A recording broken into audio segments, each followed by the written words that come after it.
Quel niveau après 1 millier de commits sur GitHub? Alors c'est ce qui m'est arrivé cette dernière année. J'ai commité un peu plus de 1000 fois, 1030 fois, quelque chose comme ça. Alors la première chose, déjà c'est une petite satisfaction d'avoir atteint une nouvelle étape. Et souvenez-vous bien qu'en programmation, comme il n'y a pas de niveau ultime, c'est un horizon finalement. Plus vous avancez, plus vous découvrez, il y a encore plus de choses à apprendre que ce que vous imaginiez au départ. Et puis ensuite, quand vous êtes arrivé à un nouveau point, vous vous rendez compte qu'il y a encore plus de choses. Enfin, il y a ce côté un peu écrasant ou vertigineux, le fait de se dire que ça finit jamais. Donc l'intérêt, c'est se fixer des petites étapes, des petits objectifs comme ça, célébrer, c'est l'occasion de jouir d'un certain accomplissement. Donc ça peut être, après, vous pouvez avoir des étapes intermédiaires, vous pouvez vous dire, allez, ma première centaine de commits, après mes premiers 500, mon premier millier.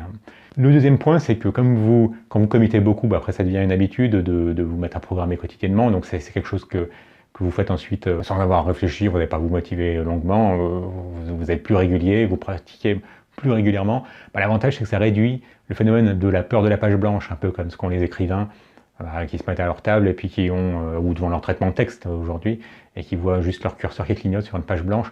C'est un peu pareil, et nous, devant nos IDE, même si on a, en fait, en général, c'est ce qu'on fait, on a griffonné des interfaces graphiques, on a listé une suite de fonctionnalités qu'on a envie d'implémenter, mais on se retrouve quand même devant un IDE vide, ou en tout cas juste avec un starter kit ou d'une librairie ou d'un package qu'on a installé.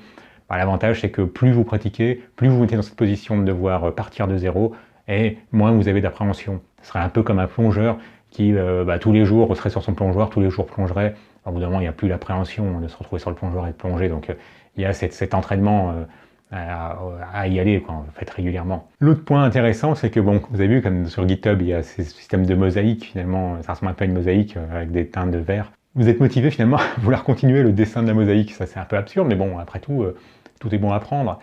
Et donc vous avez envie de faire au moins aussi bien que la veille ou la semaine d'avant. Et donc c'est quelque chose aussi qui vous motive de voir que quand vous faites vos petits projets, vous les committez, eh bien c'est une incitation aussi, une motivation à continuer un peu plus, à aller toujours un peu plus loin. Donc toute petite motivation supplémentaire est bonne à prendre. Accessoirement, moi ça m'a donné envie de battre ma salle de bain parce que j'ai le même genre de carrelage et je me disais c'est pas possible que mon maçon commite plus que moi. Enfin, et non des moindres, vous reproduisez cette expérience de psychologie sociale. Alors je vous la décris rapidement. Il y avait eu un groupe, enfin c'était pour les étudiants en beaux-arts, mais bon, ça peut tout à fait s'appliquer à n'importe quel type d'études, comme la programmation. Finalement, là, c'est comme dans l'art, il n'y a pas de limite. Il n'y a pas un moment où vous dites, ah, ça y est, je sais tout. Donc il y a des étapes intermédiaires. Mais il y avait eu 2 groupes qui avaient été séparés, je crois que c'était de la poterie. Et donc, on avait décidé d'un côté qu'un groupe serait noté sur, eh bien ça, on pourrait presque dire son chef-d'œuvre, sur une seule pièce, donc il fallait qu'elle soit le mieux possible pour avoir la meilleure note possible.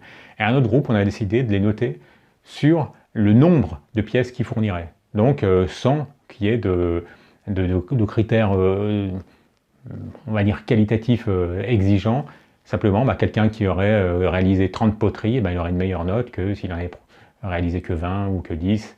Donc quelqu'un qui en réaliserait 100, forcément, aurait une meilleure note que s'il en réalisait que 20 ou 30.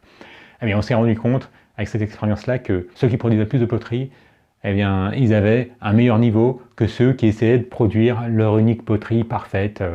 Et en gros, le fait de pousser à produire énormément et à refaire le geste, finalement, eh bien, ça avait plus de valeur que de se prendre la tête à se dire il faut que je fasse un truc parfait et en fait avoir cette espèce de paralysie qu'on peut rencontrer aussi dans le code, quand on a envie d'être dans la logique du clean code, à faire quelque chose de parfait, etc.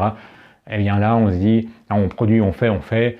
La logique étant, quand vous programmez au quotidien, vous avez envie vite de faire marcher le prototype que vous avez en tête, vous le programmez rapidement, et ensuite, vous le refactorisez pour le peaufiner.